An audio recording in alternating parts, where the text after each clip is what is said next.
C'est l'heure de l'actualité africaine sur Radio Côte d'Ivoire, présentée par Denise Lafafiette. Bonjour Denise. Bonjour Didier Fonda.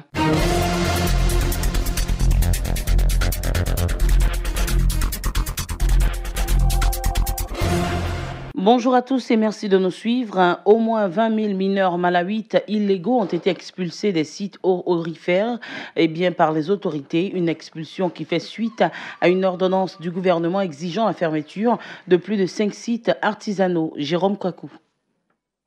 Les sites fermés étaient exploités par les locaux et gérés par des Chinois, des Tanzaniens et des Mozambicains. Depuis juillet dernier, le gouvernement a émis un ultimatum demandant aux mineurs d'évacuer volontairement les sites miniers. Un avertissement non pris en compte par les travailleurs, une situation qui passe mal auprès des mineurs, qui en appelle à l'indulgence des autorités.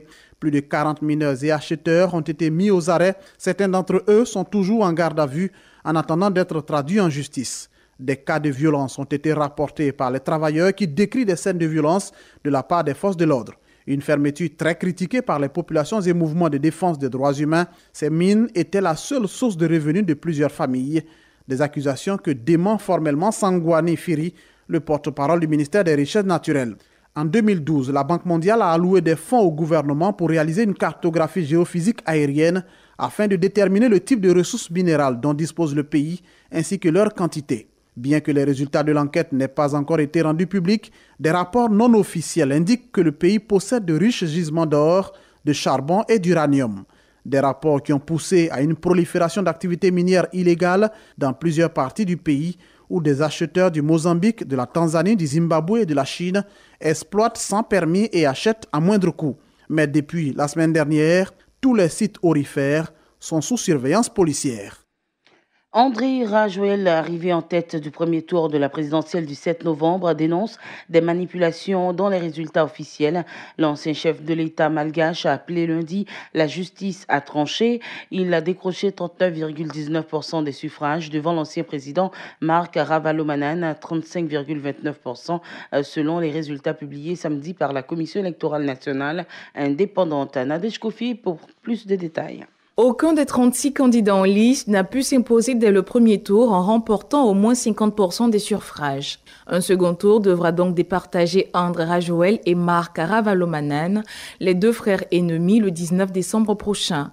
La seule idée avec laquelle je suis d'accord est que je suis en tête, mais je ne suis pas d'accord avec les chiffres de la CENI, a dit Andry Rajoelina, sans avancer les chiffres dont il disposait. Andry Rajoelina, qui a dirigé le pays de 2009 à 2014 à la suite d'un coup d'État, comme l'a qualifié la communauté internationale, a décidé de saisir la plus haute instance judiciaire du pays.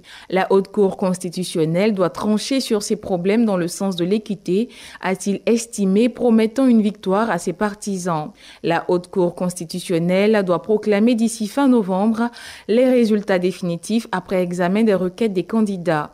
De son côté, Marc Ravalomanana n'a pas encore annoncé s'il allait saisir la Haute Cour. Samedi, il avait dénoncé beaucoup de défaillances lors du premier tour de l'élection, mais l'ancien président 2002-2009 avait dans le même temps préparé ses partisans au second tour. Les candidats ont jusqu'à mardi pour déposer leur recours. Madagascar, grande île de l'océan Indien, est coutumière des crises politiques depuis son indépendance de la France en 1960. Au Mali, le centre est devenu la zone la plus dangereuse du pays, selon un rapport de la Fédération internationale des droits de l'homme et de l'Association malienne des droits de l'homme. Environ 40% de toutes les attaques du Mali y sont recensées. Et si les conflits du centre, notamment entre communautés Peul, Dogon, Bambara et Bozo, ne sont pas nouveaux, le conflit au centre s'est largement envenimé. Ami Traoré. Il y a plusieurs facteurs selon les deux ONG qui peuvent expliquer une telle détérioration de la situation. Il y a d'abord la présence accrue de la Katiba du Massina, dirigée par Amadou Koumfa, présenté comme l'un des lieutenants de Iyag Agé Gali, le chef du groupe de soutien à l'islam et aux musulmans. Il y a ensuite la création de milices communautaires comme Dana Ambasagou, milice Dogon créée en 2016, et l'Alliance pour le salut du Sahel, milice Peul, créée en 2018.